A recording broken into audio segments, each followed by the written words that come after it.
चाहे नाग पंचमी हो, चाहे श्रावण महीने की शुक्ल पक्ष की, चाहे कृष्ण पक्ष की पंचमी हो, और समझ लो अच्छे से, श्रावण महीने की पंचमी के दिन देवाधिदेव महादेव पर चढ़ाई गई शमी पत्र आस्तिक मुनि का नाम लेकर, कौन से मुनि? आस्तिक मुनि का नाम लेकर शमी पत्र को वापस उठाकर उसको अपने दरवाजे की चौखट पर कहीं पर भी या द्वार पर कहीं पर भी एक ओर रख देने पर घर के अंदर, बगीचे के अंदर सर्प प्रवेश नहीं करता। ध्यान रखिए, सर्प प्रवेश नहीं करेगा। शमी पत्र समर्पित करने पर, उस शमी पत्र को आस्तिक मुनि का स्मरण करने पर, कौन से मुनि है? आस्तिक मुनि का स्मरण करने पर भीतर घर के अंदर बगीचे में सर्प भी प्रवेश नहीं। उस शमी पत्र में जया, विषहरा, शामली वारी, दौतली और देव, ये पांचों कन्याओं का भाव प्रकट हो जाता है और वो कन्याएं हमारे घर के द्वार की रक्षा करती हैं। तुम्हारे घर की बहन बेटी क्या करती है? तुम्हारे घर की बहन बेटियां क्या करती हैं? घर में बहन बेटी आती हैं तो बद्दुआ देकर नहीं जाती। घर में कन्याएं रहती हैं, बद्दुआ नहीं देती।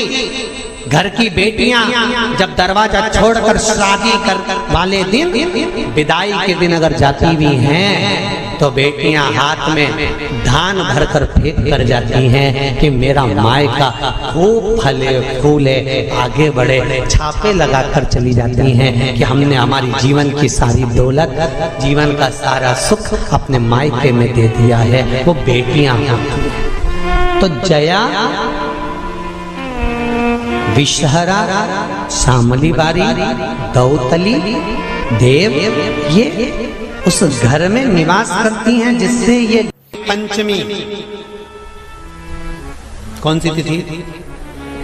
पंचमी, चाहे वो शुक्ल पक्ष की हो, चाहे वो कृष्ण पक्ष की, श्रावण महीने की पंचमी के दिन शंकर भगवान पर जिस परिवार के व्यक्ति का कांवड़ जल हमने बताया है आपको, जरूरी नहीं है कि डंडा बांधकर 2 कावड़ के जल के लोटे लेकर जाओ, आप अपने हाथ में भी 2 पात्र लेकर जा सकते हैं। पंचमी तिथि के दिन हाथ में 2 लोटे जल के, 2 कलश जल के जब हम शंकर भगवान को चढ़ाते हैं तो ऊपर जो कमंडल होता है शिव जी के ऊपर जलधारी होती है, जिसमें जया, विषहरा, शामली बारी, दौतली और देव, शंकर भगवान की 5 बेटियां जिसमें विराजमान होती हैं। जब हम जल समर्पित करते हैं, हमारे पीढ़ी में, परिवार में अगर कोई अधोगति में मर गया होता है, कुंवारी अवस्था में चले गया होता है, गर्भ में मर गया होता है, गर्भ के बाहर निकल कर भी अगर कुंवारी अवस्था में चले गया होता है, तो श्रावण महीने की दोनों पंचमी पर परिवार का अगर कोई एक व्यक्ति भी जल चढ़ा देता है शंकर भगवान पर, तो सर्प की योनि में नहीं पड़ता, जीव मुक्त हो जाता, प्रेत योनि में सर्प की योनि से मुक्त हो जाता।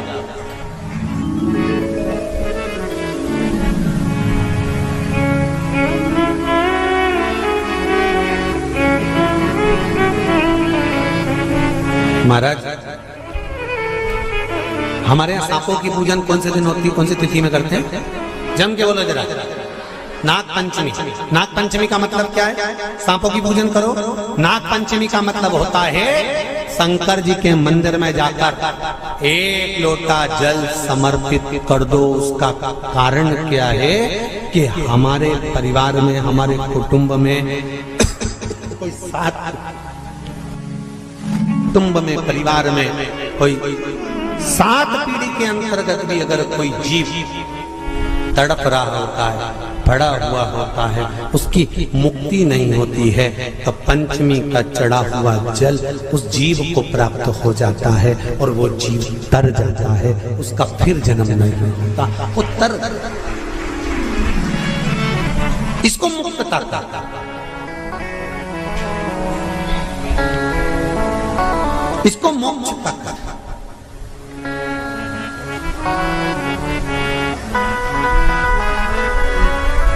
ये मोक्ष, इसी को कहेंगे कि ये मुक्तता है। महाराज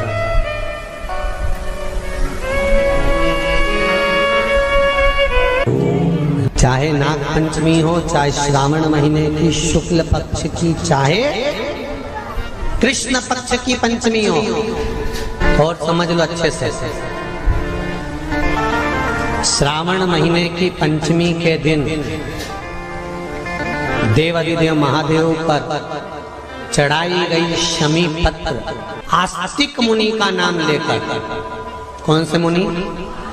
आस्तिक मुनि का नाम लेकर शमी पत्र को वापस उठाकर उसको अपने दरवाजे की चौखट पर कहीं पर भी या द्वार पर कहीं पर भी एक ओर रख देने पर घर के अंदर, बगीचे के अंदर सर्प प्रवेश नहीं करता। ध्यान रखिए, सर्प प्रवेश नहीं करेगा। शमी पत्र समर्पित करने पर, उस शमी पत्र को आस्तिक मुनि का स्मरण करने, कौन से मुनि है? आस्तिक मुनि का स्मरण करने पर भीतर घर के अंदर बगीचे में सर्प भी प्रवेश नहीं। उस शमी पत्र में जया, विषहरा, शामली वारी, दौतली और देव, ये पांचों कन्याओं का भाव प्रकट हो जाता है और वो कन्याएं हमारे घर के द्वार की रक्षा करती हैं। तुम्हारे घर की बहन बेटी क्या करती है? तुम्हारे घर की बहन बेटियां क्या करती हैं? घर में बहन बेटी आती हैं तो बद्दुआ देकर नहीं जाती। घर में कन्याएं रहती हैं, बद्दुआ नहीं देती। घर की बेटियां जब दरवाजा छोड़कर शादी कर वाले दिन, विदाई के दिन अगर जाती भी हैं तो बेटियां हाथ में धान भरकर फेंक कर जाती हैं कि मेरा मायका खूब फले फूले आगे बढ़े। छापे लगाकर चली जाती हैं कि हमने हमारी जीवन की सारी दौलत, जीवन का सारा सुख अपने मायके में दे दिया है। वो बेटियां तो जया, विषहरा, शामली बारी, दौतली, देव, ये उस घर में निवास करती हैं जिससे भगवान की जिंदगी किसने संवारी? ये नागलक्ष्मी है। वासुकी नाग बड़े, शेषनाग छोटे, और शेषनाग की जिंदगी अगर कोई संवारने वाली है तो ये नागलक्ष्मी, ये नागलक्ष्मी जीवन संवार। नागलक्ष्मी शिव जी की आराधना में लगी, शंकर के अनुमोदन में, शिव की भक्ति में दिन रात डूबी रहती, दिन रात।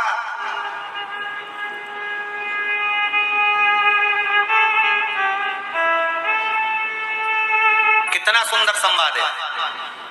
पान की बेल में, पान, पान जानते हो? तांबुल, जो खाने वाला पान होता है। पान की बेल में चारों तरफ से बेल लगाकर नागलक्ष्मी उसमें बैठ कर शिव की आराधना करती थी। इसलिए आज भी शास्त्र के हिसाब से देखा जाए तो सबसे ज्यादा सांप, सबसे ज्यादा सर्प, सबसे ज्यादा नाग नागिन, सबसे ज्यादा सर्प अगर कहीं रहते हैं तो जहां पान की खेती होती है, जहां पर तांबुल उत्पन्न होता है, जहां पान की बेल होती है, सबसे ज्यादा सांप वहीं पर पाए जाते हैं।